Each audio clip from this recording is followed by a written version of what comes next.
Welcome to Autism Play Intervention. My name is Ms. Perlow, and on this channel, the intent is to provide resources and supports for families who have young children with autism, language disorders, or developmental delays.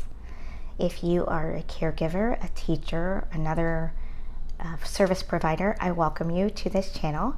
And if you are a parent, grandparent, auntie, uncle, I welcome you as well. Go ahead and hit the subscribe button, the notification button, if you're interested in learning more about our content. We provide weekly opportunities of learning. I also ask that if you have any specific things you'd like to learn or questions you have, go ahead and let me know in the comments. Request information. Let me know what questions you have. I definitely want to provide resources of things that we're doing in our classroom that we're finding successful, but I'd also like to hear about the needs that you have in your home or your family. I come to you today after not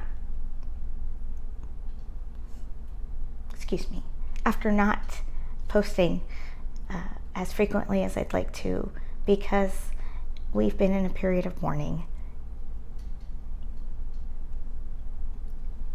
We had a student who went home sick one day, and he went to the hospital, and he was supposed to come back on Monday, but he didn't go home. He passed away in the hospital. And that's an unexpected event I don't plan for. I don't teach that. I teach you're getting a new teacher in August. I teach summer's coming. I teach we're having vacation. I teach substitute teachers. I teach what to do when there's a fire drill. Dramatic things happen in the lives of children. Whether you have autism or not, that's going to happen. And it can be difficult to talk to the neurotypical child about death and dying and illness and divorce. So I just wanted to provide some resources for families.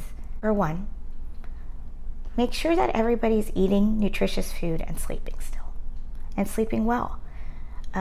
When traumatic events happen, that's difficult, right? That's difficult. Maybe the last thing you're thinking about is eating. Maybe you have appointments because someone is sick. And so you want to make sure that you're eating nutritious food and that you're on some kind of normal sleep schedule. If you are having difficulty sleeping or you're having difficulty maintaining routines, it's going to impact the life of your children and your health. So you want to try and stay as consistent as possible. That needs to be making sure that your basic needs are met. So are you safe? Is your house clean? Can you eat? Can you sleep? And I'm not talking about like Better Homes and Gardens clean. I'm just saying, do you have clean clothes and clean dishes? Maybe you don't do dishes for a little while. Maybe you get help in other ways to take care of your home so that you can take care of you. So that leads me to number 2. It's called Delegate. Maybe you pay someone to do your laundry this week. Maybe you have your food delivered to your home. Are there ways that you can get other things done that need to get done so that you can do the important things, which is spending time with your child and spending time with yourself? Healing. I couldn't do this channel for the last month because I needed to get through the grieving. So I focused on classroom stuff and family stuff and spending time with friends. Number 3 is maintain your routine as much as possible. So if there's something special that you and your child do every week, then do what you can to maintain that special routine. Is it your bedtime routine where you read stories every night? Is it Saturday, your fun day when you go out? Whatever gives you joy, try and keep doing those things. Wake up at the same times every day. Eat at the same times every day. Those routines are going to be important for your child. If you are not home because of the traumatic situation. If you are living out of a hotel because you had to evacuate because of a hurricane, the routines are going to look, life is going to look different, but the routines don't have to look different. Bedtimes can still be the same. Certain rituals can still be the same.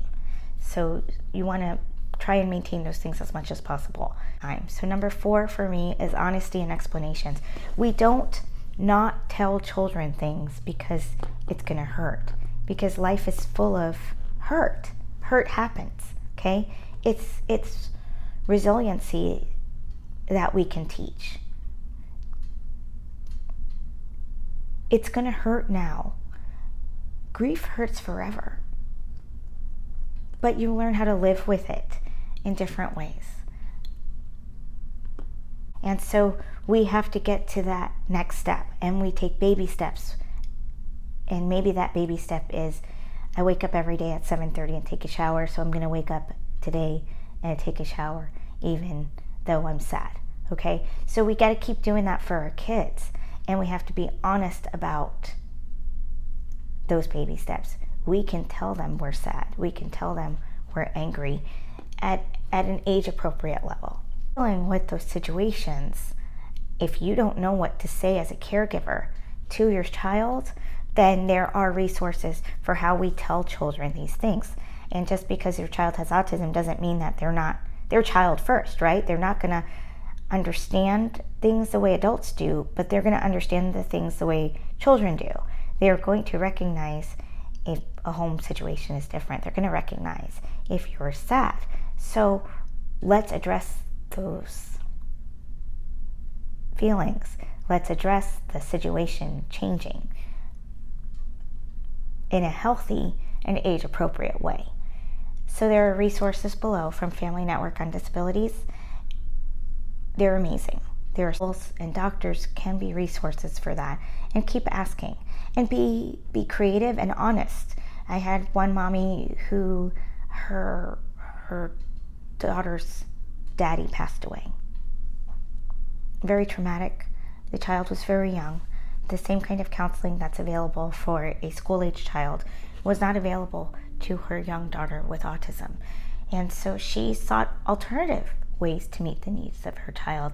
She did massage therapy, they did hippotherapy, horseback riding therapy. There are resources available, so seek those resources, and I'm also including resources below. So number 5 is you get help if you need it, okay? Whether that help is delegating things like grocery shopping or laundry or house cleaning. I'm not saying that everybody can afford a housekeeper, but I am saying that if somebody says, do you need help? Yeah, I need help with my dishes.